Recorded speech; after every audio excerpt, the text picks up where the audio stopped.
आज मैं आपको एक ऐसी घटना बताने जा रहा हूँ जिसने हमारे जीवन को एक अलग मोड़ पे ही लाके खड़ा कर दिया। मेरे घर में मेरी वाइफ और मेरे 2 बच्चे हैं। पुश्तैनी घर होने के कारण हमारा घर काफ़ी बड़ा है। फर्स्ट फ्लोर पे करीब 13 कमरे और ग्राउंड फ्लोर पे करीब 12 कमरे हैं। फाइनेंशियल स्थिति कमज़ोर होने के कारण हमने सोचा अपने घर को क्यों ना रेंट पे दे दिया जाए, और यही सोचकर हमने भी अपने घर को हॉस्टल में तब्दील कर दिया। लड़कों को रूम रेंट पर देने से ज़्यादा आसान लड़कियों को रूम रेंट पे देना होता है और सेव भी होता है। इसलिए हमने अपने घर को गर्ल्स हॉस्टल में तब्दील कर दिया। हमारा गर्ल्स हॉस्टल काफ़ी अच्छा चल रहा था और हमारी फाइनेंशियल कंडीशन भी काफ़ी अच्छी होने लगी। फिर एक दिन उस मनहूस समय की शुरुआत हुई जब एक सलोनी नाम की लड़की हमारे यहाँ रहने आई। पहले 5 दिन तक तो सब नॉर्मल रहा। फिर एक दिन रात 2 बजे मेरा दरवाज़ा ज़ोर ज़ोर से खड़कने लगा। जब मैंने दरवाज़ा खोला तो देखा क्या, सलोनी सामने बेहद डरी हुई और पसीने से भीगी हुई खड़ी है। उसने डरी हुई आवाज़ में बताया, जब मैं रात को पढ़ रही थी तो मुझे एक एहसास हुआ कि मेरे पीछे कोई काला साया खड़ा है। जब मैंने पलट के देखा तो वहाँ कोई नहीं था। मैंने इसे मन का भ्रम माना और वापस अपनी पढ़ाई में लग गई। अभी पढ़ते हुए कुछ टाइम ही हुआ था, अचानक से मेरी निगाह खिड़की की तरफ गई। वहाँ मैंने देखा एक लड़की जिसका चेहरा बहुत ही अधिक सड़ा हुआ है। आंखें बिल्कुल सफ़ेद है और उसके गले पर बहुत ज़्यादा चोट के निशान हैं। वो मुझे लगातार घूर रही है। ये देखकर तो मेरी सांसें ही रुक गई और मैं बेहद डर गई। मैं एकदम दौड़कर अपने दरवाजे के पास पहुंची। जैसे ही मैंने दरवाज़ा खोला तो देखा क्या, वो लड़की ठीक मेरे सामने खड़ी थी और वो मुझसे बोली, मेरा नाम आश्मिता है, तुमने मुझे धोखा दिया है, मैं तुम्हें नहीं छोड़ूंगी। और इतना बोलकर आश्मिता मेरे सामने से गायब हो गई। ये सुनकर मुझे बड़ा ताज्जुब हुआ, क्योंकि आश्मिता तो मेरी बचपन की बेस्ट फ्रेंड थी। इसे अचानक क्या हो गया। मेरे साथ इतना सब होने के बाद मैं काफ़ी डर गई और मैं आपको ये सब बताना ही सही समझा।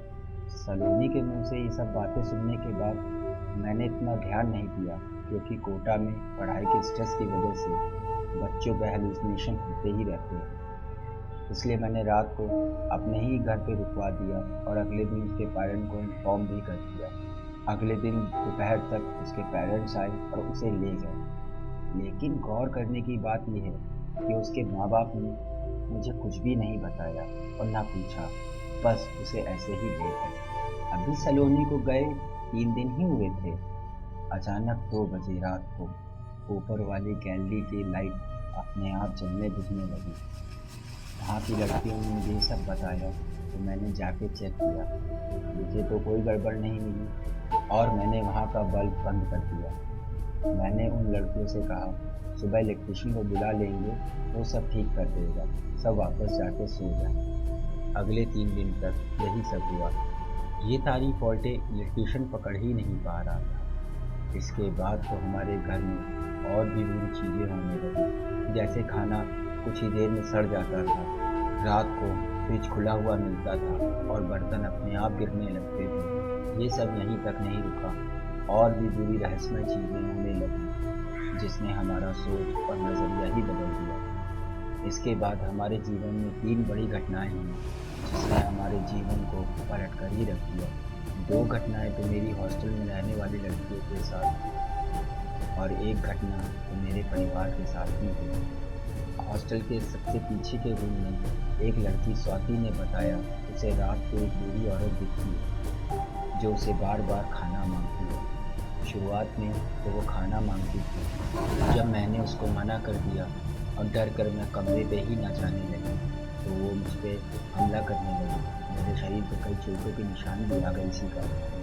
दूसरी घटना मेरे हॉस्टल की एक लड़की अशीका के साथ घटी। एक रात को जब वो सो रही थी तो उसको पंखे पे बच्चे की एक लाश लटकी हुई दिखाई दी, जो हंसते हुए कह रहा था, एक दिन तुम भी यहीं आओ।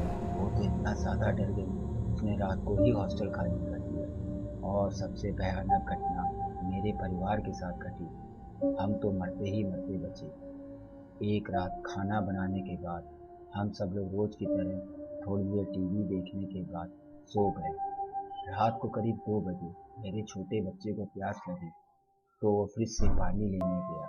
अभी वो पानी ही पी रहा था, उसको ऐसा लगा जैसे फ्रिज के ऊपर कोई बैठा हुआ है। जब उसने उसके चेहरे को देखा, उसका चेहरा सुर्ख काला, आंखें लाल और चेहरे पे कई सारे कांटे थे। सर पे 2 सींग भी निकले हुए थे। वो इतना डर गया कि वो चिल्लाते हुए हमारे पास आया। हम सब फ्रिज के पास देखने गए कि कौन है वहाँ।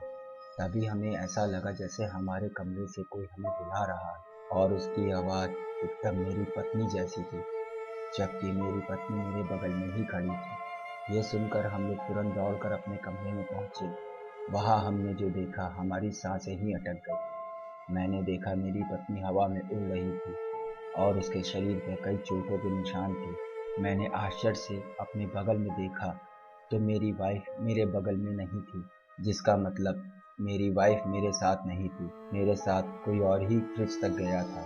मेरे दोनों बच्चे तो इतना डर गए कि मुझसे चिपक गए और हम लोग की तो आवाज़ें भी नहीं निकल रही थी। ऐसा लग रहा था जैसे किसी ने हमारा गला पकड़ रखा हो।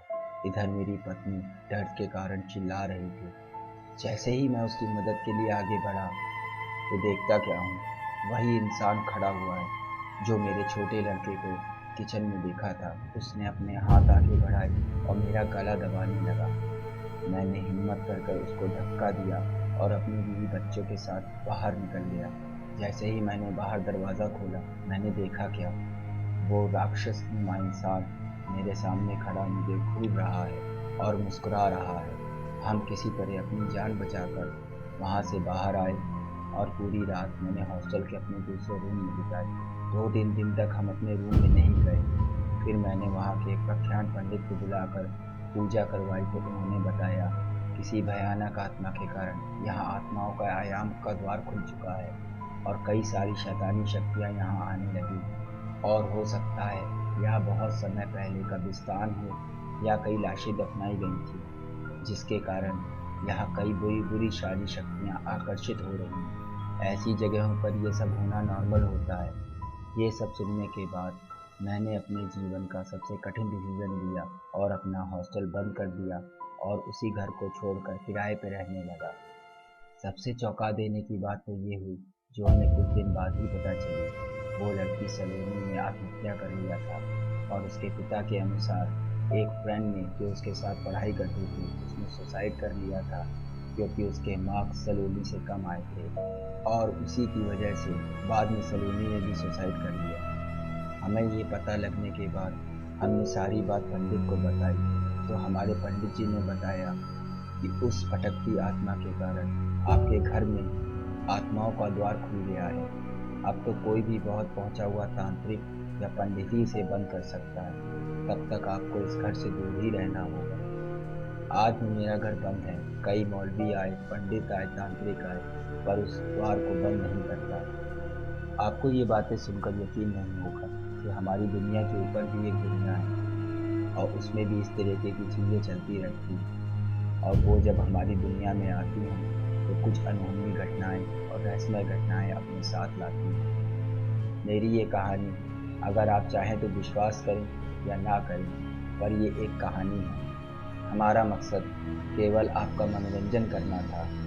किसी भी सत्य घटना से या किसी भी इंसिडेंट से अगर इसका कोई ताल्लुक होता है तो केवल एक सहयोग मात्र है। तो दोस्तों, कैसी लगी आपको मेरी ये कहानी? अच्छी लगी हो तो लाइक करें, सब्सक्राइब करें, कमेंट्स करें और अपने फैमिली और फ्रेंड को ज़रूर से शेयर करें। और आपके पास भी ऐसा कोई इंसिडेंट हो, ऐसा कोई वाक़या हो तो प्लीज़ हमें कमेंट्स में ज़रूर बताएं।